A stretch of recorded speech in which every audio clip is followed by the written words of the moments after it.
है, उनका पूरा डाटा उठा कर देख लो कि वे किस चीज पे बहस करते हैं।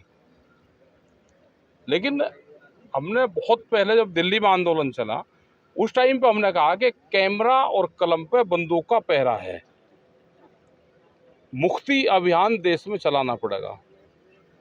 कैमरा कलम पर बंदूक का पहरा है और वो बिल्कुल अब स्पष्ट दिखाई दे रहा है देश में। अगर ये 24 में दोबारा ये सरकार आती है तो बहुत ज्यादा हालात देश के खराब होंगे। इमरजेंसी से तो खतरनाक स्थिति आज भी है।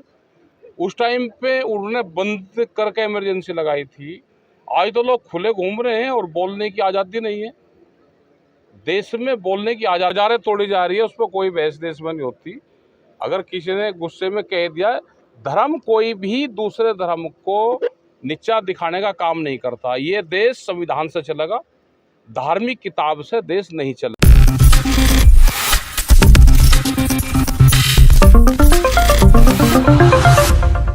बात कहना सरकारों को वही एक आंदोलन है।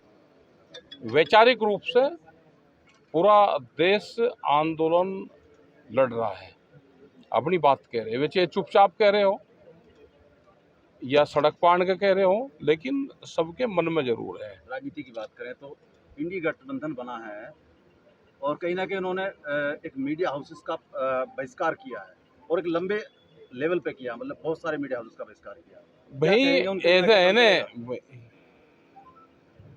उन्होंने किताब पढ़ी होगी सबकी, देखा होगा सबका बायोडेटा देखा होगा, पूरा 1 साल 2 साल रिसर्च करा होगा, तो उन्हें अपने नंबर दिए। उन्हें उनका पूरा डाटा उठा कर देख लो कि वे किस चीज पे बहस करते हैं।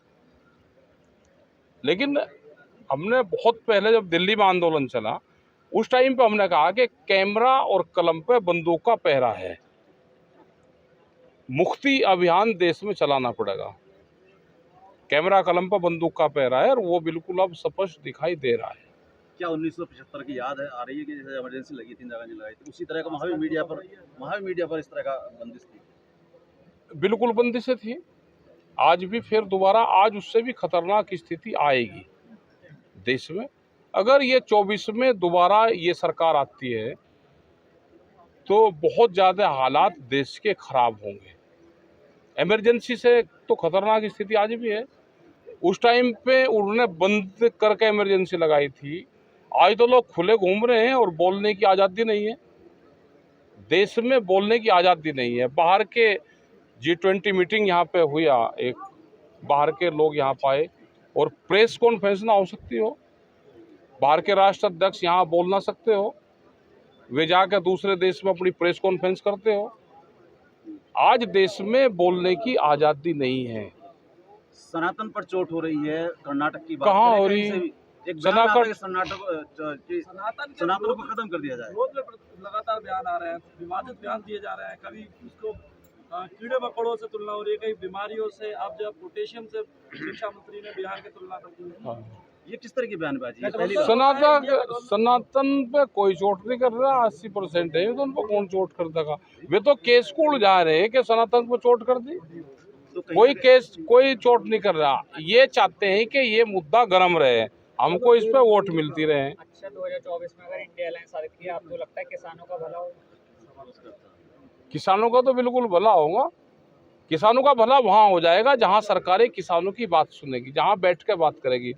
इस सरकार में तो सरकारें ना बात कर रही है, ना किसानों के इशू पे कोई काम हो रहे हैं।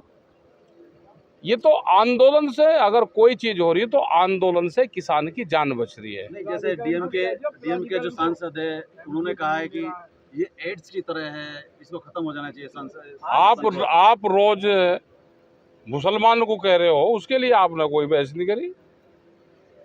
आप दूसरे धर्मों को कह रहे हो, उस पर कोई बहस नहीं करी। रोज मजारें तोड़ी जा रही है, उस पर कोई बहस देश में नहीं होती। अगर किसी ने गुस्से में कह दिया, धर्म कोई भी दूसरे धर्म को नीचा दिखाने का काम नहीं करता। ये देश संविधान से चलेगा, धार्मिक किताब से देश नहीं चलेगा।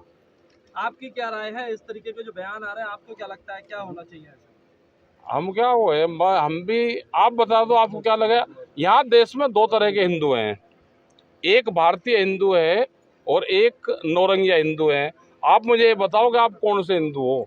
सारे पत्रकार बताओ कि हम भारतीय हैं या नौरंगिया हैं, उसी से पता चल जाएगा। बात भारत की हो तो भारत अरे में है। भारतीय हो ना तो फिर आप नौरंगिया तो नहीं हो। आप कौन जोर का कि हम भारतीय हिंदू हैं। हमने कहा कि हम भारतीय हिंदू हैं। कौन चोट पहुंचा देगा? कोई चोट नहीं पहुंचाता। अभी आपने भी भारत का जिक्र करा, इंडिया वर्सेस भारत की एक लड़ाई अभी चलती हुई दिख रही है। कुछ नहीं चलता। वे अगर किसी ने नाम ले दिया तो ये उस नाम को, ये इतिहास को बदलना चाहते हैं। ये यहाँ पे जब तक जय हिंद संविधान का नारा देश में लगेगा, जय हिंद संविधान का नारा देश में लगाना पड़ेगा। उसमें हिंद भी बचेगा और संविधान भी बचेगा।